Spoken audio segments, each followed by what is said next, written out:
Welcome, namaskar. To all of you. Good evening, everyone. This is P.B. Narasimha Rao's death anniversary. This is also his centenary, birth centenary. Telangana government also is celebrating it. We have been conducting P.B. memorial lectures since 2012. The first lecture was delivered by the then President Pranab Mukherjee, and he was followed by Ghulam Nabi Azad, Rajmohan Gandhi, Jairam Ramesh, Justice Venkatachalaya, Mr. Shekhar Gupta, and Professor Chandrasekhar Rao. This is the 8th lecture which Dr. Shashi Tharoor has kindly consented to deliver. P.V. Narasimha Rao has been a great friend of journalists, intellectuals, and he is known to have mastered the process of solving village problems, rural problems. He came from a small village called Manthani, and he became chief minister when he was prepared to leave Delhi and come back to Hyderabad to settle down. We here in Hyderabad knew him well because he was chief minister, he was a minister. And when he was in Delhi, we were all watching him, how he managed to run his minority government for 5 years, and how he introduced economic reforms, and how he invented new paradigms and new policies in foreign affairs. I am very grateful to Dr. Shashi Tharoor for having agreed to deliver this lecture, because we thought he is the right person for this occasion, because this is centenary year and he is one of the great intellectuals who command a lot of respect from the people. I now request Mr. Sridharacharyulu, my friend, who is a professor, Dean of Law at Bennett University in Noida. And he was also Central Information Commissioner, who created waves, who gave judgments which went against the government and the Prime Minister himself. And earlier, he was a professor in law. And even before that, he was a journalist. He was my colleague at Udayam. He was a journalist for about 20 years. He was an ace reporter, an investigative reporter. I'm glad he is presiding over this function. I now request Professor Sridhar to conduct the proceedings. Thank you very much, sir. Very good evening to all of you. Welcome to Dr. Shashi Tharoor. It's a great pleasure for me to be associated with this wonderful meeting. I have a privilege of being a second generation admirer of P.V. Narasimha Rao. My father is colleague of P.V. Narasimha Rao in Kakatiya newspaper. It was a weekly coming from Warangal. Warangal is the place where Narasimha Rao's education and other political career and thinking, philosophical background was laid down in Warangal. In his friend association, Pamlapati Sadashiva, who was the editor of Kakatiya Weekly. Then it's a wonderful thing that to know that such a legendary personality, P.V. Narasimha Rao, has grown from his simple background to the level of 9th Prime Ministership of India from 1991 to 1996. I will not talk about it because it is a known history. Everybody knows what are his achievements and how effective his administration was. Now it is my fortune and pleasure to briefly talk about Sri Shashi Tharoor, who kindly accepted to deliver the lecture on P.V. Narasimha Rao's foreign policy legacy. He is a renowned personality. Shashi Tharoor ji is a renowned personality, reputed author, erudite scholar, highly learned politician, former international civil servant. He has held positions as Union Minister of State for Human Resource Development and Minister of State for External Affairs, and his diplomatic career and international service span over 3 decades. His service in the United Nations, he served as a peacekeeper, a refugee worker, and administrator at the highest level, serving as Under Secretary General during Kofi Annan's leadership. I now request Dr. Shashi Tharoor to deliver his P.V. Memorial Lecture. Welcome, sir. Thank you very much, Professor Sridharacharyulu, a former Central Information Commissioner, now Dean of Bennett University. Pleasure to be with all of you. Shri K. Ramachandramurthy, senior journalist, distinguished dignitaries, members of the audience, friends. Namaskaram to all of you. It's very good to be with you all this evening. And let me begin by saying that it's indeed a privilege to be invited by you to deliver the annual P.V. Narasimha Rao Memorial Lecture and to have the opportunity to pay tribute to the legacy of a colossus of modern India on his centenary, which we are all celebrating this year. Sri Narasimha Rao has in many ways remained an enigma in the history of our nation. Though he is far from forgotten, as the centenary celebrations confirm, I would argue that the man and his legacy have not been sufficiently understood, including by history writers, and among them many who have not always been kind to him.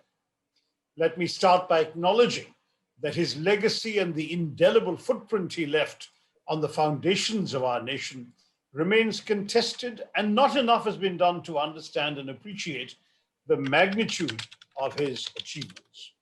But let me also argue that if we were to adequately recognize the scale of the innumerable challenges we as a nation were confronted with at the start of the 1990s, if we sufficiently appreciated the perilous nature of the times India was facing, and if we fairly took stock of decisions that were made at key moments that shaped the India we are so proud of today, then I would argue that in Narasimha Rao, at one of our most difficult periods, India was blessed with an extraordinary statesman and visionary leader who changed the fortunes of India in an exceptionally transformative way.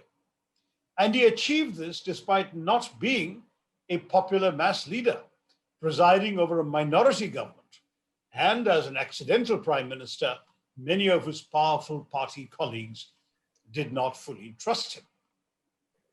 When he took over, India's economy was failing and its geopolitical position was at its weakest. The year 1991 was a tumultuous period in the global order.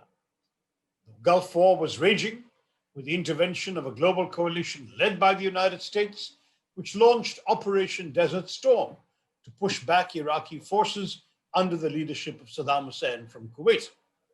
In a matter of weeks, Iraq found itself on the back foot, ceding not just Kuwait, but parts of its own territory while retreating from US Tomahawk missiles. The US won decisively and imposed a harsh peace on the vanquished Saddam. But what mattered more to the world that was observing this crisis was the fact that the conflict between two countries responsible at the time for over 4.3 million barrels of oil a day inevitably caused a dramatic shock to the global oil supply. At the peak of the conflict, the price of crude oil doubled overnight, triggering economic rifts within countries that found their oil import bills rising drastically, including India, which was heavily dependent on oil imports for its energy needs.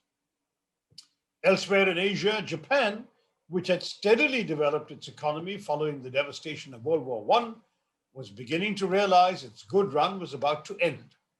Starting with a significant fall in land prices in 1991, the country was staring at what is now recognized as the implosion of the Japanese asset price bubble, a devastating crash in commodities that would dominate the country for much of the next decade. A similar story was unfolding in South America, which was still recovering from the Latin American debt crisis, an episode where countries like Brazil, Mexico, and Argentina found themselves unable to pay back the immense volume of external debt they had racked up to finance their domestic industrial programs, leading to a prolonged period of economic and political turbulence in these countries. And finally, as a turbulent year wound up, the biggest shock arrived in December 1991. The USSR, a key friend and partner of India in the global order, was dissolved, and a single federation split overnight into 15 independent nations. Consumed by its own dramatic metamorphosis, what remained of this former bloc, as the Russian Federation under newly minted President Boris Yeltsin, was naturally far more preoccupied with salvaging the economic devastation it was still reeling from and removing the cobwebs of communism that had brought it there, than with recapturing the space it had abdicated in the global order. If the global theater, therefore, was in a state of flux, economic and political, then the domestic situation in India at the time was even more grave. As many know, on the 21st of May 1991, India was brutally robbed of one of her great and most promising sons when a suicide bomber took the life of Rajiv Gandhi just as he was set to address an election rally in Sriperumbudur. This tragic event, a terrible repeat of what happened to Srimati Indira Gandhi only 7 years earlier, sent shockwaves across the country and plunged the entire nation into mourning. As if the devastating impact of this tragedy weren't enough, the fact is that it took place at a time when our nation was confronted by a number of other seemingly insurmountable challenges. It took place at a time when our nation was confronted by a number of other seemingly insurmountable challenges. As a great editorial in The Economist at the time put it, the bomb that killed Rajiv Gandhi this week sent its blast through an India already on the edge of tragedy. That is why a single act of political barbarism in the southern town of Sriperumbudur on the night of May 21st may yet smash the world's biggest democracy into sectarian fragments. To many, that implosion seemed imminent. Politically, the stability of the country was all but hanging by a thread, with the coalition governments cobbled together by VP Singh, which only lasted from December 89 to November 90, and Chandrasekhar from November 90 to June 91, barely each lasting months before fizzling out. Challenges to national unity and security were gaining momentum in Assam, Punjab, and in Jammu and Kashmir, where Pakistan was playing an active role in fomenting strife. And finally, partly as a result of the political instability that was rampant, and certainly compounded by poor economic policy making and conflicting ideas presented by 7 finance ministers in the previous 6 years, the Indian economy was all but teetering on a precipice. As highlighted in data put together by the Center for Civil Society, the macroeconomic signals in India were all in the red. In the decade between 1981 and 91, India's external debt tripled. And in just the 2 years between 89 and 91, our trade deficit rose by 36%, from 12,400 crores to 16,900 crores. Our current account deficit rose by 54%. The rate of inflation practically doubled, from 7.5% in 89 to over 13% by 91. And in the process of footing our many bills, our foreign reserves had practically halved to just 2,000 crores by the end of 1990. As many here may remember, things got so bad that at one point India barely had the reserves to finance 3 weeks of imports. And there was a strong worry that we would end up defaulting on many of our external liabilities. With Moody's downgrading India's bond ratings, raising funds became all the more difficult, and India was forced to turn to the International Monetary Fund for a bailout by humiliatingly staking the better part of our gold reserves as collateral. Given these circumstances, it was understandable that most of the observing world was anticipating an Indian collapse, almost as if it were an inevitable reality. Pity India was how the New York Times summarized the mood in 1991. Pity India, not since independence in 1947, has so much conflict beset this huge democracy, they wrote. A violent election interrupted by the assassination of Rajiv Gandhi has left it without a majority party or a visible leader. Hindus, Muslims, and Sikhs are mired in quarrels. Regions clamor for self-rule. Everyone complains about corruption, the economy, and an ossified bureaucracy. If chaos triumphs in India, the tremors won't be contained.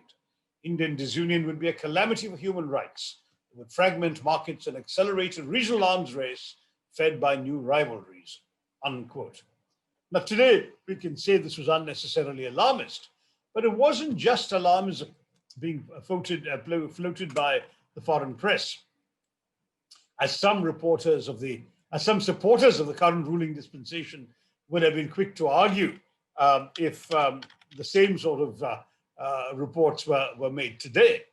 The image of an India descending into chaos was shared by many concerned Indians as well, including the veteran journalist Raj Chengappa, who noted that there's always been a certain smugness in the way India looked at itself. The myths have been shattered one by one. Instead of a progressive and pragmatic nation, most perceive the country as a trundling rhinoceros, swathed in tons of red tape and trapped in a time warp of its own making. Given the near existential questions that were being asked of the Indian polity and what was at stake, the choice of Pamulaparthi Venkata Narasimha Rao as the 9th Prime Minister of our Republic was not greeted with much optimism across the aisle. Though a veteran administrator in a career that included a tenure as the Chief Minister of Andhra Pradesh, as you mentioned, 7 terms as a member of parliament, and extensive experience in the cabinet that included stints in the crucial portfolios of external affairs, home and defense, the question of whether Sri Narasimha Rao was the man capable of leading India out of the darkness that engulfed it was one raised by many, even if it were in whispers in the capital, and perhaps understandably so. Would the scholar, intellectual, and polyglot, of whom it was uncharitably said that he was a master at being silent in 10 languages, would he meet the cold calculations and subtle political machinations of overseeing a minority government? Could a leader with no political constituency of his own, no particular caste equation in his favor, nor a mass following, manage to bring a divided India together? Was the choice of this man as prime minister a conniving piece of political engineering by those who wanted an amenable figure at the top in the vacuum created by Rajiv Gandhi's demise? And finally, could a man who was set on his own retirement and departure from the public sphere, in fact, he'd announced it just ahead of the election that he was retiring, could he ensure that the newly minted government would not meet a similar fate as the 2 that preceded it? These were questions raised in 1991. Over the course of the next 5 years, they were certainly met with thorough answers. In P.V. Narasimha Rao, the country was blessed with an unlikely champion who displayed his credentials as a masterful administrator and political tactician to lead India through one of its most turbulent phases. Whether it was through his capacity to implement revolutionary reforms, aided by the formidable Dr. Manmohan Singh, or through his delicate maneuvering that ensured a minority government remained in office for the full term, or by changing the very perception of India to the outside world, through his tenure in office, Sri Narasimha Rao was a force unto himself that resoundingly proved his detractors wrong. As Kapil Komireddy rightly characterizes in his excellent book, Malevolent Republic, quote, "It is now de rigueur to credit Manmohan Singh, who became finance minister in 91, with India's rapid metamorphosis. But in a country where economic isolation was an inviolable ideological axiom, putting Singh's prescriptions into action was a distinctly political challenge. The man who shouldered this responsibility was an unlikely figure. He was 70 and had undergone triple bypass surgery when he became prime minister. A career politician, he had no political constituency of his own. There was hardly a voice that did not lament his rise to the top. And yet, if Nehru discovered India, it can reasonably be said that P.V. Narasimha Rao reinvented it," unquote. Now, don't get me wrong, both Narasimha Rao and Dr. Singh deserve every bit of praise for their contributions in liberalizing the economy. And it certainly helped that they had an extremely close partnership, which ensured that such reforms could be supported with the necessary political backing.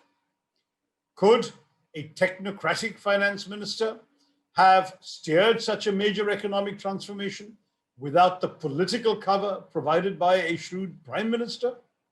Dr. Manmohan Singh himself does not think so.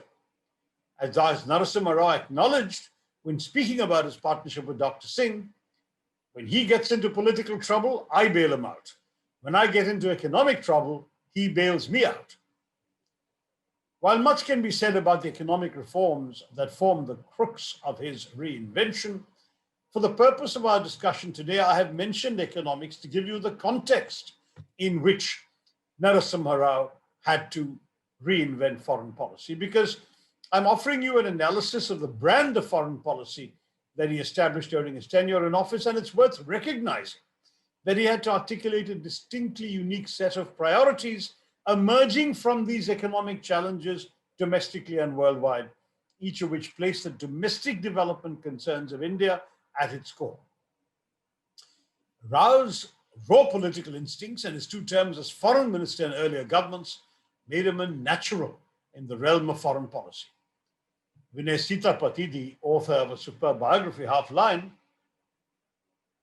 gives Rao credit for a realistic assessment of shifting powers, as evident in his outreach to the US, Israel, Iran, and East Asia. The new post-Cold War global environment and the weakness of Indian economy made peace a prudent choice, and reaching out to the triumphant US as the sole superpower now in a newly unipolar world, a strategic choice. He quickly won the support of the Western powers against Pakistan's promotion of terrorism and militancy in Kashmir, which was essential given the collapse of the Soviet Union, which had been India's international protector. Under his sage tutelage, India was also able to surmount multiple pressures on a wide range of issues, including non-proliferation, establish diplomatic relations with Israel, launch the Look East policy for a region overlooked by previous governments, and recast the priorities of India's diplomacy from some of the alignment to the purposeful pursuit of economic interests. Narasimha Rao engineered major changes in foreign policy as India established good relations with incompatible nations like the US and Russia, Israel and the Arabs, Iran and even Pakistan. This was first seen through his articulation of the Look East policy, which developed the foundations for closer economic ties between India and countries in Southeast and East Asia. To be sure, the prospect was not a novel proposition, but the manner in which Narasimha Rao built on the vision of closer synthesis between India and its neighbors in Asia, as described by his distinguished predecessors, is certainly worth recognizing. Many of you who have had the opportunity to read Jawaharlal Nehru's classic, The Discovery of India, would be aware of his reference to Southeast Asia as Greater India. But that heady romanticism foundered amid mutual suspicions during the Cold War, and relations remained distant. The end of the superpower standoff, and thus of the obligation of states to determine their international allegiances in relation to Cold War loyalties and commitments, widened India's foreign policy options, permitting New Delhi to look beyond the conventional wisdom of its non-aligned years. Look East followed, initially aimed at improving relations with the countries of the Association of Southeast Asian Nations, ASEAN, at a time when India had embarked upon economic liberalization, and indirectly at enhancing strategic cooperation with the US, looking east to look west, as the author Sunanda Datta Ray termed it. The policy remains a bedrock of Indian foreign policy today, 2 decades after it first took off. It is instructive that no Indian political party, and several have had turns at government since Narasimha Rao, has questioned either the underpinnings or the manifestations of the Look East policy. One factor helping drive the policy was undoubtedly China's early interest in the region. During the Cold War, Southeast Asia saw itself threatened by the risk of communist expansion. But once China opened up its economy to the outside world and became a major trading power, the prospects of military adventurism by Beijing receded. Nonetheless, China's growing economic and military might, for all its India's interest in engaging with the region more deeply, offered the nations of Southeast Asia the prospect of a democratic and non-threatening counterbalance. For years, India had been bogged down in its own neighborhood and dismissed by most, especially by Beijing, as at best a subcontinental power. Look East began with trade, but soon expanded to include diplomatic dialogue and strategic and military cooperation. It helped that both lack of historical resentments to come between them. Between 1992, Narasimha Rao made visits to Japan, responsible for the largest tranche of development assistance to India at the time, South Korea, Indonesia, and Thailand. Vietnam and Singapore followed in 94, and finally Malaysia in 95. Throughout his travels, the economic underpinnings of the message he carried to these lands was made abundantly clear. India was now open for business. And in doing business with India, these countries would find a natural partner and ally in the subcontinent, a partner with whom they'd already shared many common cultural, social, and geopolitical similarities. It was a message that was received with much optimism in these countries and formed the fulcrum through which these relationships have been further developed through successive governments in both countries. The success in purely economic terms was highlighted by Dr. Manmohan Singh when he addressed the 5th India-ASEAN Summit in January 2007 as then Prime Minister of India, when he pointed out how India's trade had risen from just 2.4 billion in 1990 before Narasimha Rao to 23 billion in 2005. And similarly, our trade with the countries of the East Asia Summit had risen from $8 billion in 1990 to $67.8 billion in 2005. This accounts for nearly 30% of our external trade, he said, and was made possible by Narasimha Rao's efforts. But the relationship is not one that has been driven by numbers alone. While trade has steadily increased over the years, in fact, today trade with ASEAN is at 81.3 billion. The potential of economic cooperation has arguably not been fully met, since services trade has still not grown commensurately. But it has certainly developed other dimensions, including in the avenues of defense cooperation, geopolitical alliances, including thriving bilateral relations and cultural exchanges. But equally, as then Prime Minister Dr. Singh recognized, the Look East policy is much more than an external economic policy. It reflects a changed understanding of India's role in the world economy and signals a significant strategic shift in India's vision of international affairs. Now, if Narasimha Rao laid the foundations for a thriving relationship with partners in the East, he was also acutely aware of the need to manage a more delicate situation closer to our borders, the challenge of the dragon. India's relations with China had at the time seen a thaw since the 1962 conflict, thanks to Rajiv Gandhi's path-breaking visit to Beijing in 1988. But the concern of Chinese incursions was a prospect that Indians could hardly afford to forget. This, coupled with the growing closeness between China and Pakistan, including through the transfer of nuclear weapon technology and allied know-how that allowed the latter to successfully become a nuclear state, meant that the Chinese relationship was one that required delicate management. China became arguably the key relationship he improved dramatically. Rao was greatly impressed with Deng Xiaoping and thought his expertise lay in giving a new direction to Chinese political philosophy without making a break with the past, something Narasimha Rao himself was doing in India. Narasimha Rao adopted a conciliatory and guarded approach towards China. Despite a cautionary note from a former Indian ambassador to China, marking democratic and pluralist ways as anathema to the visiting Chinese Prime Minister Li Peng, Rao thought that he is still the man we must do business, at least for a little more time to come. To address the principal challenge in the relationship, the disputed line of actual control, which we are all familiar with the challenges of today, Narasimha Rao displayed remarkable geopolitical dexterity in finding a mutually acceptable solution that addressed the issue by not addressing it. This came through the signing of the agreement on the maintenance of peace and tranquility along the India-China border areas during his visit to China in 1993. This was widely regarded at the time as Asia's first major agreement on conventional military disengagement. But why was it special?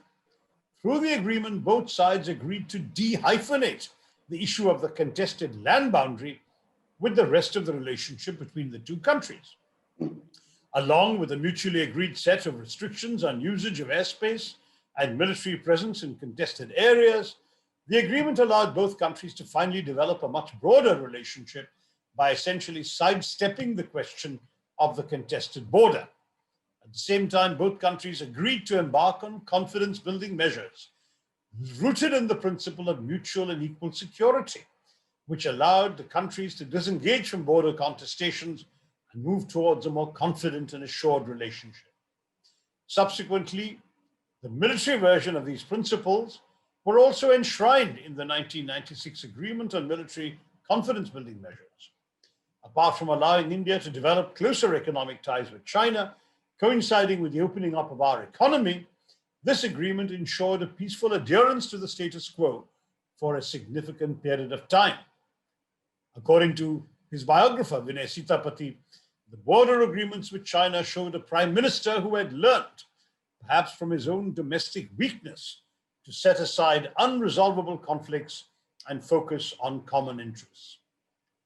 The veteran diplomat Shiv Shankar Menon certainly concurs. Quote, "Did the 1993 Border Peace and Tranquility Agreement serve its purpose?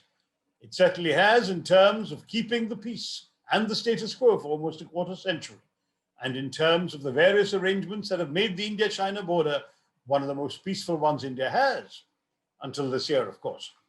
At a time of financial and economic stress and transition for the Indian economy, India managed to keep defense expenditures around 2.4 to 2.8% of GDP through the 1990s and into the first decade of the 21st century. The agreement was only one factor, if a major one, in making this possible. Others included the decision to become an overt nuclear weapons state in 1998. But the point is that the agreement served and was seen by others as serving India's strategic interest in peace. There were a number of other areas where the foreign policy of Shri Narasimha Rao is widely regarded as path-breaking. His pragmatism was visible in Rao's simultaneous suspicion of Pakistani intentions while keeping the conversation flowing, even while India was warding off the militancy in Kashmir financed and deployed from across the border. Relations with India's neighbors were also adroitly kept on an even keel.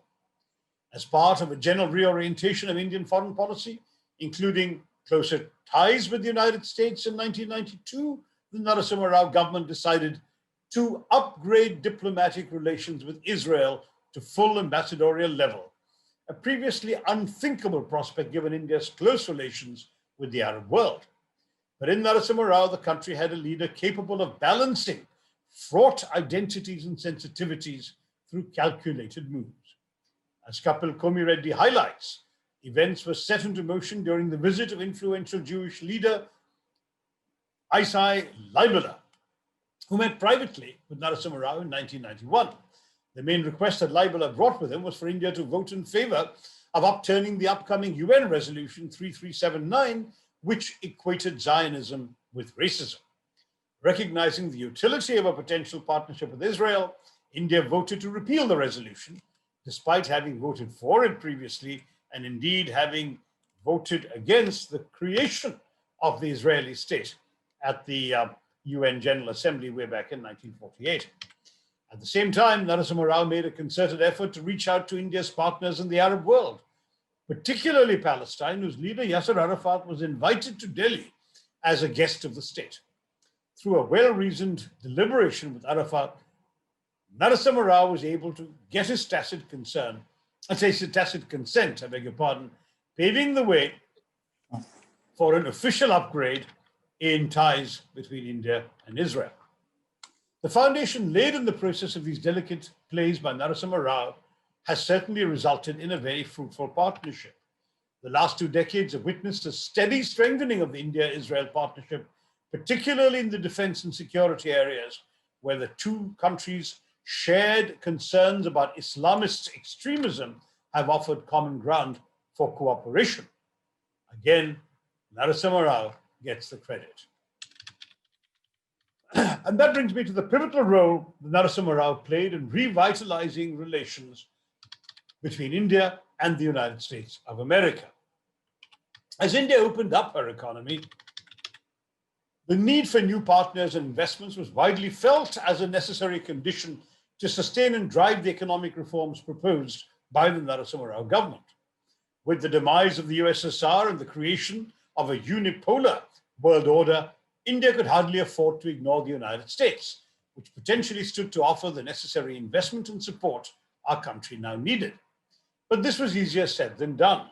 There were, after all, a number of factors that had placed obstacles in the path of this relationship. These range from Indira Gandhi's intervention in Bangladesh in 1971 over the opposition of President Nixon, to India's perceived closeness to the USSR, the nuclear question, and allegations of human rights violations in Kashmir. On India's side, the partnership between the US and Pakistan in pushing back the Soviets in Afghanistan, which involved significant military support and aid flowing into our next door neighbor, remained a key concern, amongst others. But Narasimha Rao recognized that such misgivings of the past needed to be set aside, and a thriving relationship could help India to realize many of its domestic priorities. This is precisely what he set out and eventually managed to accomplish. After astutely managing the Indo-Israel relationship and thereby winning the support of influential Jewish lobbies in America, Narasimha Rao embarked on a path-breaking visit to the US in 1994 in a 6-day trip that included stops in New York, Houston, Boston, and Washington, D.C. Accompanied by Dr. Singh and a formidable group of established Indian business leaders, Narasimha Rao carried a common assurance into all of his meetings.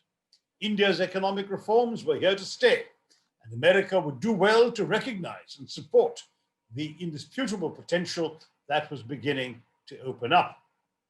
Powerful players like the India Interest Group, a lobby of 26 American industrial groups interested in India, certainly helped to push the needle in the right direction.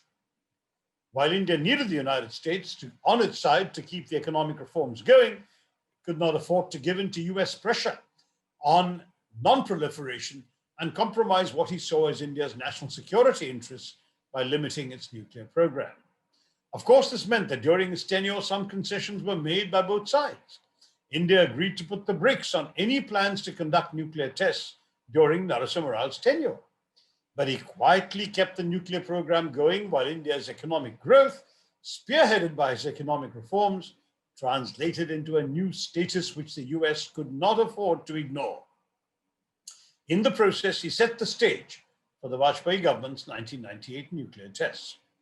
The subtle but unmistakable progress was distinctly that of Narasimha Rao, whose mettle and self-assured demeanor would go on to surprise all who crossed his path. As the cover story in India Today noted, quote, "Clearly the most potent weapon was Rao himself. Serious, experienced, and mature, he wears the mantle of a statesman, a man who means business and is not interested in wasting unnecessary time on trivialities. In public, he comes across as a diminutive figure, his bald head and drab grey Nehru suits more appropriate to communist commissar than the leader of the world's largest emerging free market. In private meetings, however, he is in his element, giving the impression of solid confidence, flexible yet firm, a man who understands the post-Cold War scenario better than most, and more important, India's potential to play a bigger role than blinkered policies have allowed it to in the past," unquote.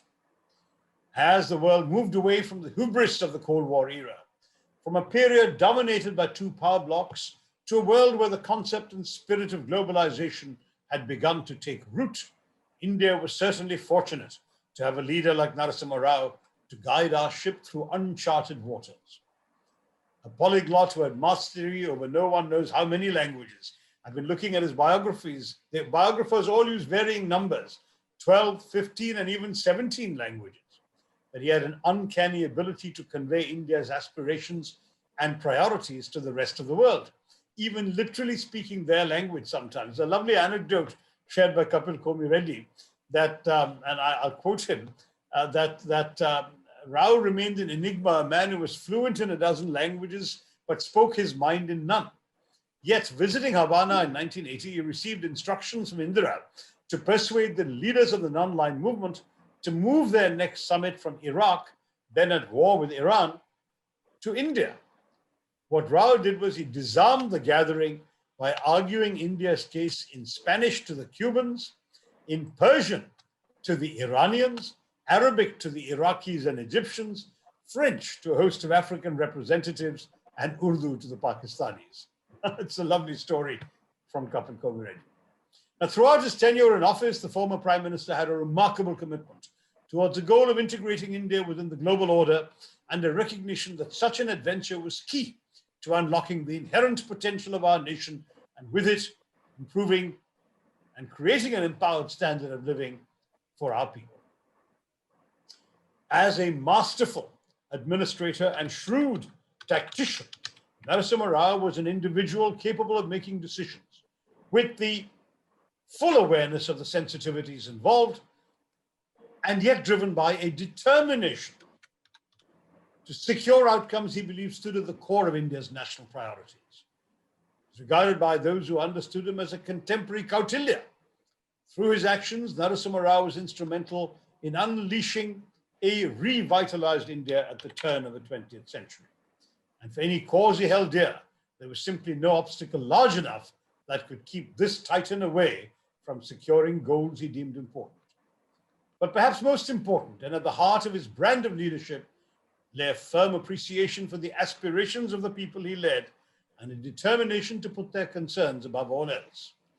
Power for the sake of power mattered little to our Narasimha Rao. but the willingness to set aside our differences and work to liberate the spirits of our common humanity most certainly did. And I'll quote him now. Power in its conventional sense cannot be balanced when nations are dependent upon each other.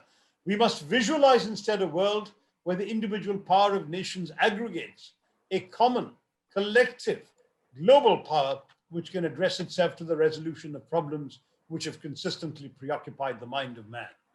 Such power, said Narasimha Rao, must be defined not in indices of force or the strength of numbers, but by the human and material potential with which each nation is blessed. This is a speech he made in Colombo at the SIG-SARC summit. Under Narasimha Rao, the foreign policy of India moved decisively away from Nehruvian idealism to a more pragmatic pursuit of national self-interest. The analyst C. Rajamohan compared it to crossing the Rubicon. Yet Narasimha Rao represented continuity with India's traditional Nehruvian foreign policy approach, despite his policy deviations. With China, for instance, he delinked the irreconcilable border dispute from other aspects of the bilateral relationship, just as he kept dialogue with Pakistan going, even while the Kashmir insurgency was raging at its peak. Significantly, for a country trying to recover from the upholding the status quo, echoed Nehru's words, and therefore won the support of die-hard Nehruvians. Prime Minister Narasimha Rao's New Year card for the year 1992 read, and I quote his card, "Change is the only constant," unquote. The card depicted the sketch of a spinning wheel gradually transforming into a mechanical gear, symbolic of the evolution of tradition and not its abandonment. In that image, as we celebrate the rich foreign policy legacy of P.V. Narasimha Rao, lies the secret of his remarkable success and a reminder of all that we have to thank this underappreciated leader for. Thank you once again as we pay tribute to P.V. Narasimha Rao, and Jai Hind. Thank you very much, Dr. Shashi Tharoor. It was a very comprehensive presentation about the successful foreign policy of P.V. Narasimha Rao. And you have touched upon various aspects of his life, his political, tactical leadership, and then the way he dealt with the situation, which was very turbulent when he was taking over the reins of administration. It was a very comprehensive lecture, and thank you for that. And you have really touched upon the point of his supremacy and command over 10 languages and more than that, but he preferred to be silent. It reminds me one Telugu expression, phala bhara namra padapam. It's more Sanskritized, but it means when a tree bears more number of fruits, it humbly bends. So that's what P.V. Narasimha is. So you have rightly pointed out his skills about language, and he was also learning computer language, and he was dealing with it. That's his wonderful interest, and he knows he wants something more to learn always. That was his personality. But your best quotes in your speech is that Nehru discovered India, but P.V. Narasimha Rao reinvented it. It's a fantastic thing. It was nicely referred to. And then the relationship of Narasimha Rao with Manmohan Singh. It was also well explained in your talk that whenever he was in economic crisis, Manmohan bailed him out. And whenever Manmohan was in the political crisis, he was bailing him out. That's a real wonderful coordination. And with reference to his foreign policy, I think you are the right person to talk about, because you know very well about external affairs, being a minister in that portfolio. And you have rightly pointed out that he maintained wonderful relations with the US, Israel, Iran, Iraq, East policy, which laid a wonderful foundation for India's future relations. And you also pointed out the consequences after him, which proved that his policy was better. That's a fantastic presentation. And you also touched upon the mettle of his statesmanship and shrewd tactician he was known for, like Kautilya. That's really a good presentation. I request you to share your text, because we have missed certain sentences because of technical issues, and maybe it will go into the treasury of PV Memorial Lectures. At one point of time, it will be part of a volume, valuable volume. I hope you will mind sharing it. I thank you very much once again for your wonderful lecture, and I have seen the family members of P.V. Narasimha Rao Vani Devi, his daughter, and P.V. Prabhakar, his son, on our short list of the presenters here, the participants here, because it was live streamed across in primepost.in, an English web portal started by our senior K. Ramachandra Murthy Garu. And then another portal, Sakalam, is a Telugu portal through which also it has been telecast. And there's a live telecasting of a YouTube channel. I hope it reaches many number of people and they'll enjoy the erudite lecture that you have presented. Thank you so much once again. I present my vote of thanks. I'm doing that job also.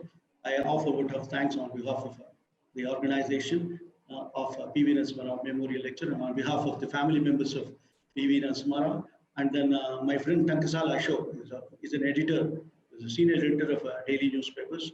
He's also hailing from Warangal. His father is a good friend of P.V. Narasimha. Ashok's father's name is also Narasimha. So that's a wonderful combination that we have around. I thank all those participants, all those who have lent their ears to listen to this wonderful lecture.